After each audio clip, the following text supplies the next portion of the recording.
Hi there. If you're watching this on YouTube, or you're wanting to watch any of my content on my channel, or both for that matter, I would strongly recommend hitting the subscribe button and comment and like on any videos if you may wish, because this is a general audience channel.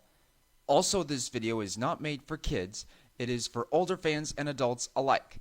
So please sit back and enjoy the video.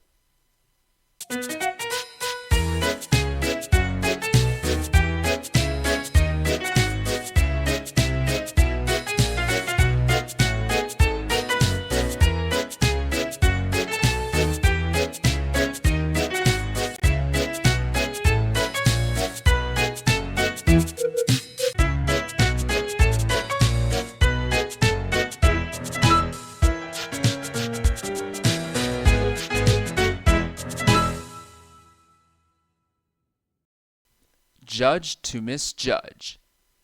Written and told by Julyleonard. A week had passed since the Harwick branch line had reopened. Thomas was enjoying himself enormously, and although he was glad to be back on his branch line and have Annie and Clarabelle back, he was, deep down inside, a little upset about some certain events. Percy, Toby, Rosie, Lily, and Ryan, who was visiting from Harwick for a week, were curious as to know why.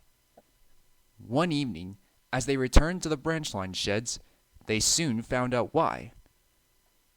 "It's completely not fair," he grumbled. "Who does he think he is to judge others before knowing to begin with?" "What are you grumbling about, Thomas?" sighed Percy. "I thought you were happy to be back on the branch line with us," added Toby. Thomas huffed, and then explained everything. During the Harwick branch line was still in construction, Gordon the big engine antagonized Thomas by calling him little, causing Thomas to inadvertently derail the coaches. Thomas tried to explain, but the Fat Controller denied by saying that Thomas was fully responsible, and Gordon got away with it scot-free. The second time, Thomas pushed some flat trucks of rails to a section where the track section needed to be built. Unfortunately, he didn't hear the warning from a group of workmen until too late. He plunged into a cavern and found a pirate ship. When he was lifted out by Rocky, Thomas tried to explain, but the Fat Controller was too displeased to listen.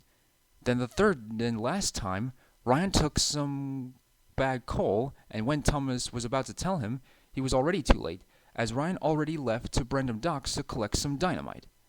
By the time Ryan returned with some trucks, he was already coughing and smogging. Sparks flew out of his funnel, and one landing on one of his trucks, which were full of dynamite. A fuse lit, and soon a chain reaction was lit as well. Thomas pushed the trucks of dynamite and tried to dispose of them to avoid a certain disaster, but the truth was, Ryan got in his way. As soon as the dynamite was dealt with, everyone cheered for Thomas, but the celebration didn't last very long, as the Fat Controller came storming by demanding an explanation. Thomas tried to tell him about the dynamite, but the Fat Controller was too angry to listen and sent Thomas back to the shed and walked away, leaving him extremely dejected. "And that," Thomas finished, "were those times that I was misjudged. And it was the thanks I got from him?" "He was most likely wrapped over confusion and delay," theorized Rosie. "He was just not in the best moods for all I know." "No, to be fair," added Lily, "the way Ryan described it, it seemed that you were intentionally causing chaos." "Well, even if I was," retorted Thomas, "it's simply unacceptable to judge tank engines in such a way." Percy, Toby, Rosie, and Lily and Ryan glanced at each other thoughtfully. Even they had to admit Thomas could have a point. Sometimes. The next day, Thomas's temper didn't improve.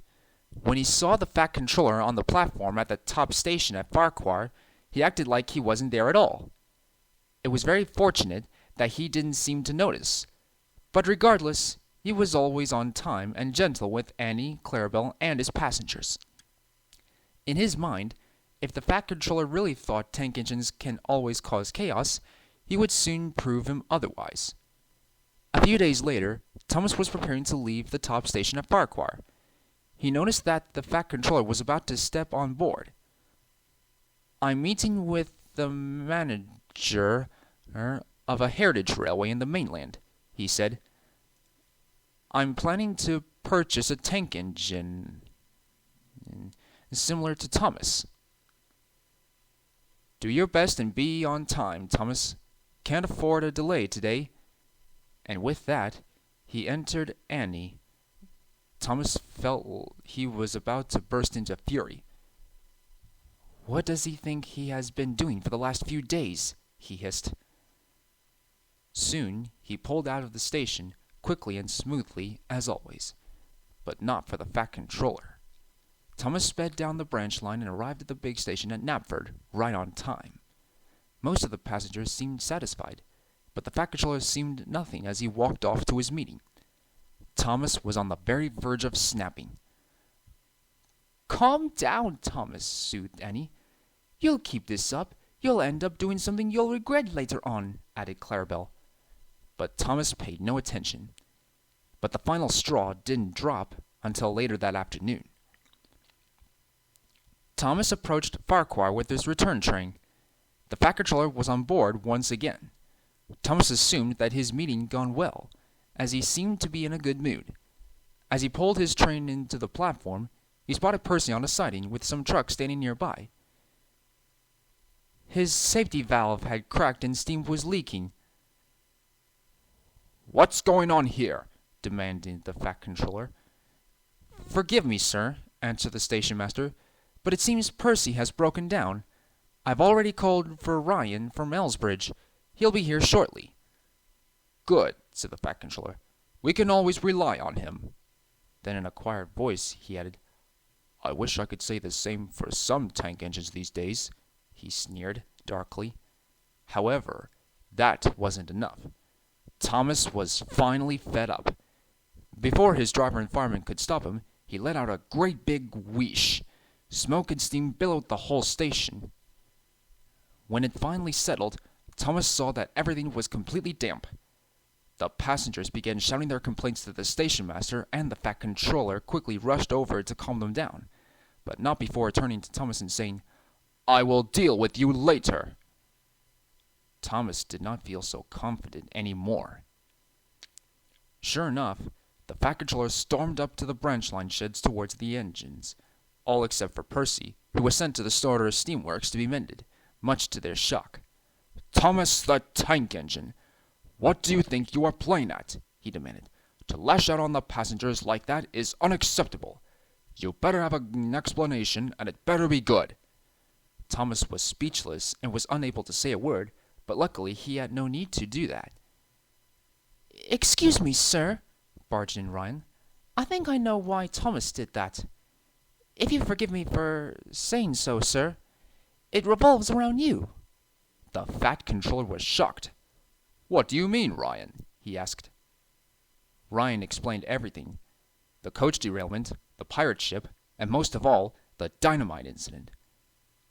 The more the Fat Controller listened, the more he understood, and the less he was angry. "Thomas the Tank Engine," stated the Fat Controller, as he calmed down. "Is all of this true?" "Yes, sir," replied Thomas, "it is. And what you've said at the station, that's when I had enough." "We don't approve of his actions today, sir," added Rosie. "But would it be wrong to jump to conclusions before knowing the truth?" Soon, the Fat Controller now felt deep remorse. "You're absolutely right, Rosie and Ryan," he sighed. "Thomas, I am terribly sorry for being so rough and misjudging you. After Gordon antagonized you, you discovered the pirate ship, and Ryan took the bad coal, which caused the dynamite to burn. I suppose I just got fed up, but I should have known better. In fact, there was a similar scenario to Gordon years ago, back in 1923.